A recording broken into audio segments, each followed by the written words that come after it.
સમાચાર સુરતથી સામે આવી રહ્યા છે। સુરતમાં નાસ્તા ફરતા ગુનેગારને લાવવામાં આવ્યો છે। સમાચાર સામે આવ્યા છે। રેડા નાસ્તા ફરતા વોન્ટેડ આરોપીને સુરત લાવવામાં આવ્યો છે। બીજી તરફ અપહરણ અને ખંડણીમાં આરોપીઓ વોન્ટેડ હતા। આખરે તેઓને ઝડપી પાડવામાં આવ્યા છે। સુરત લવાયા છે। સુરત ક્રાઇમ બ્રાન્ચે 2 લોકોની ધરપકડ કરી છે। તો ઉત્તર પ્રદેશની લખનઉ જેલમાં આરોપી લવાયા છે। આરોપીઓને જેલમાંથી આરોપીને અહીંયા લાવવામાં આવ્યા છે। સુરત ખાતે ટ્રાન્સફર વોરંટથી કબજો મેળવીને ધરપકડ કરાઈ હતી આરોપીની। તો 2019માં આરોપીઓએ સાગરીતો સાથે અપહરણ કર્યું હતું। આરોપીએ 2 ફરિયાદોનું અપહરણ પણ કર્યું હતું। ફરિયાદીના પરિવાર પાસે 55 લાખની માંગણી કરી હતી। તો ફરિયાદીઓએ આરોપી વિરુદ્ધ ફરિયાદ નોંધાવી છે। આ મામલે તપાસ હાથ ધરાઈ છે।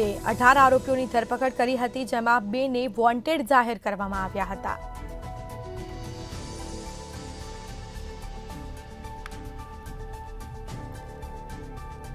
વધુ વિગતો સાથે સંવાદદાતા રાબિયા સાલે ફોન લાઈન પર જોડાયા છે। જી, સુરતમાં રેડા નાસ્તા ફરતા વોન્ટેડને સુરત લાવવામાં આવ્યો છે, શું છે મામલો?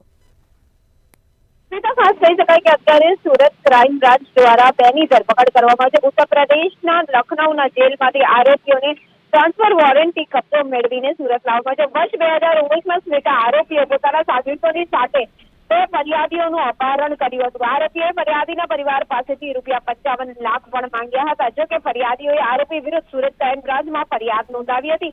અપહરણ કરનાર પ્રખ્યાત જે કહી શકાય કે કુખ્યાત આસિફ તામેટા જે ગેંગ છે, એમના દ્વારા આ અપહરણ કરવામાં આવ્યું હતું। પોલીસે જે તે સમય દરમિયાન કુલ 18 જેટલા આરોપીઓની ધરપકડ કરી હતી, પરંતુ આરોપી યુસુફ ખાન, ઇશરત ખાન પઠાણને વોન્ટેડ જાહેર કરવામાં આવ્યો હતો। હાલ રીઢો નાસ્તા ફરતા જે આરોપીઓ છે, જે વોન્ટેડ આરોપીઓ છે, એમને અહીં લાવવામાં આવે છે। અપહરણ અને ખંડણીમાં આ આરોપીઓ વોન્ટેડ હતા, જે લોકો માટે પણ જોખમી હતા।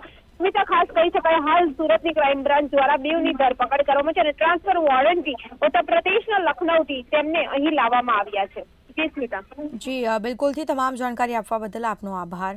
તો આખરે આરોપીને ઉત્તર પ્રદેશના લખનઉ જેલમાંથી સુરત લાવવામાં આવ્યા છે। ટ્રાન્સફર વોરંટથી કબજો મેળવી આરોપીની ધરપકડ કરાઈ છે। 2019માં આરોપીઓએ સાગરીતો સાથે મળી અને અપહરણ કર્યું હતું। સાગરીતો સાથે અપહરણ કરવામાં આવ્યું, જેમાં આરોપીએ 2 ફરિયાદીઓનું અપહરણ કર્યું હતું। આખરે 18 આરોપીઓની ધરપકડ કરી છે, પરંતુ 2 લોકોને વોન્ટેડ જાહેર કરવામાં આવ્યા છે। તો 2019માં આરોપીએ સાગરીતો સાથે અપહરણ કર્યું હતું।